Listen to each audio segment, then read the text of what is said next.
அண்ணாமலையின் அதிரடி ஆட்டம் ஆரம்பம். முருகன் மாநாட்டை தொடர்ந்து அடுத்த மாநாட்டுக்கு ஆயத்தம்.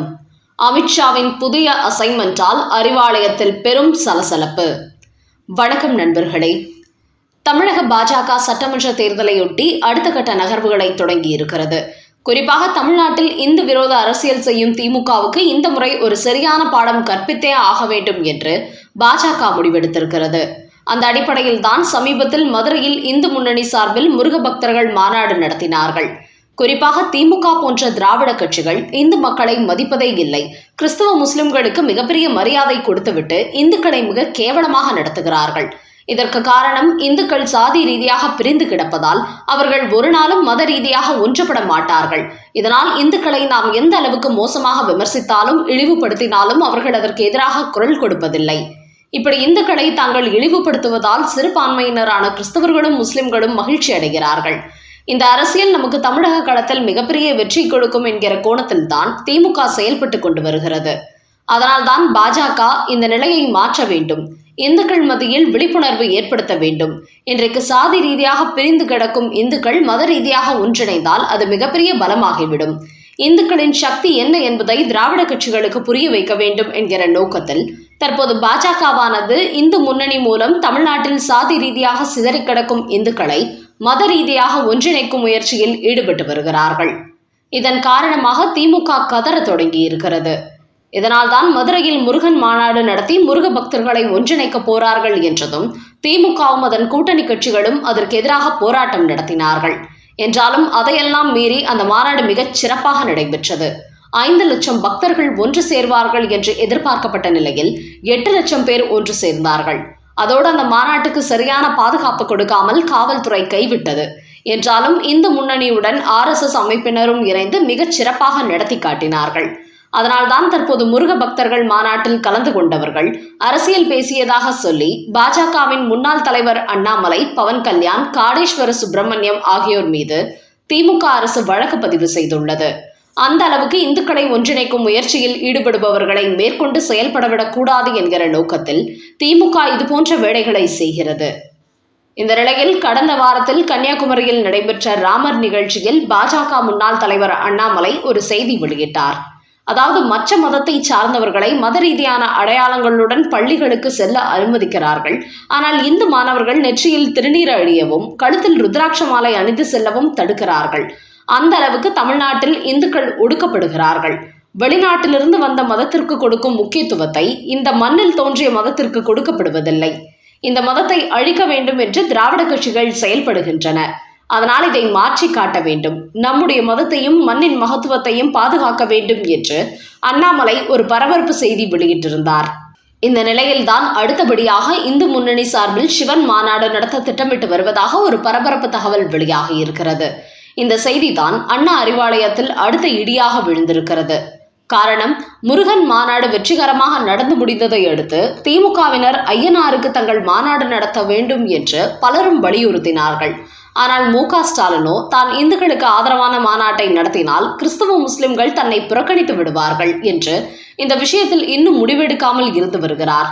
இப்படியான நேரத்தில் தான் தற்போது முருக பக்தர்கள் மாநாட்டை தொடர்ந்து அடுத்தபடியாக சிவன் மாநாட்டை நடத்த இந்து முன்னணி தயாராகிவிட்டது. குறிப்பாக திருவண்ணாமலை உள்ளிட்ட சிவன் கோவிலுக்கு ஏராளமான பக்தர்கள் செல்கிறார்கள்.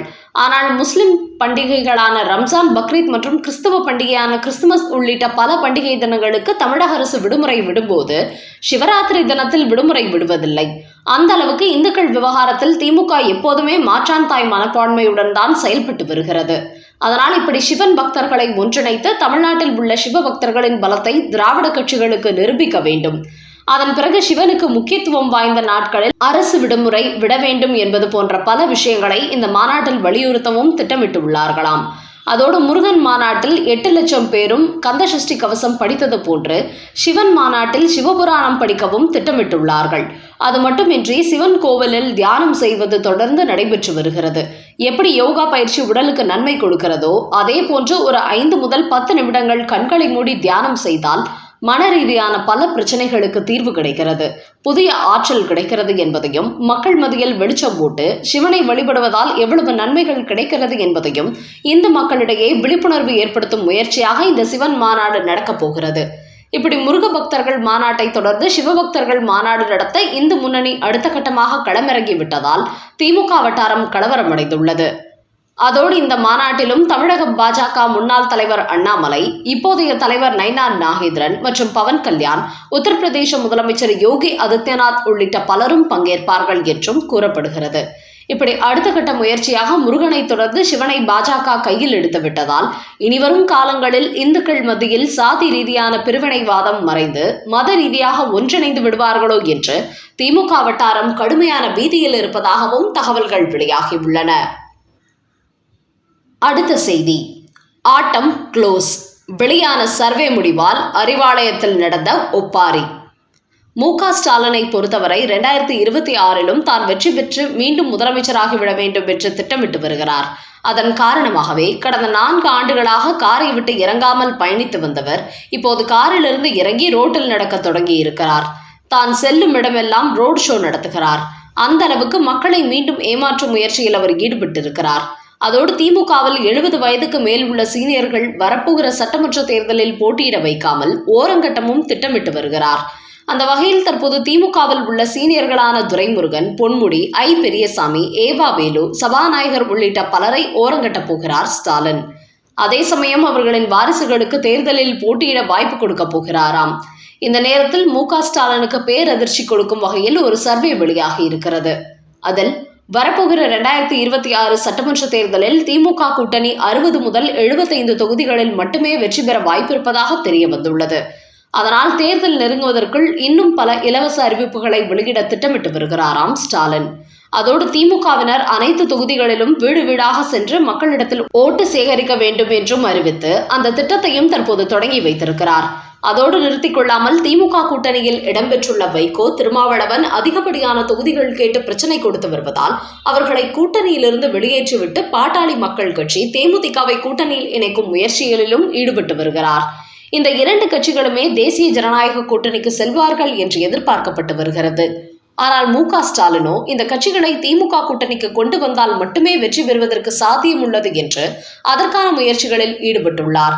அதனால்தான் பாட்டாளி மக்கள் கட்சியில் டாக்டர் ராமதாஸ், அன்புமணி ராமதாஸுக்கிடையே மோதலை ஏற்படுத்திவிட்டு கட்சியை உடைக்கும் முயற்சியில் மு.க. ஸ்டாலின் ஈடுபட்டு வருகிறார். என்றாலும் அன்புமணி ராமதாஸை பொறுத்தவரை ஒருவேளை டாக்டர் ராமதாஸ் திமுக கூட்டணிக்கு செல்ல முடிவெடுத்தால் கட்சியை உடைத்து விடுவார் என்பதும் தெரிய வந்துள்ளது. அப்படி பாட்டாளி மக்கள் கட்சி 2 துண்டுகளாக உடையும் பட்சத்தில் அன்புமணி ராமதாஸ் பாஜக கூட்டணிக்கு வந்து விடுவார் என்பதும் தெரிய வந்திருக்கிறது. அந்த அளவுக்கு திமுக தோல்வியடைய போகிறது என்ற சர்வேக்கள் அதிர்ச்சி கொடுத்து வருவதால் புதிய கட்சிகளிடம் கோடிகளில் பேரம் பேசி கூட்டணிக்கு இழுக்கும் முயற்சியில் தீவிரமடைந்திருக்கிறார் ஸ்டாலின். பாஜகவின் அடுத்த தேசிய தலைவர் இந்த 3 பெண்களில் ஒருவரா? பாஜகவின் தேசிய தலைவராக தற்போது ஜே.பி. நட்டா இருந்து வருகிறார்.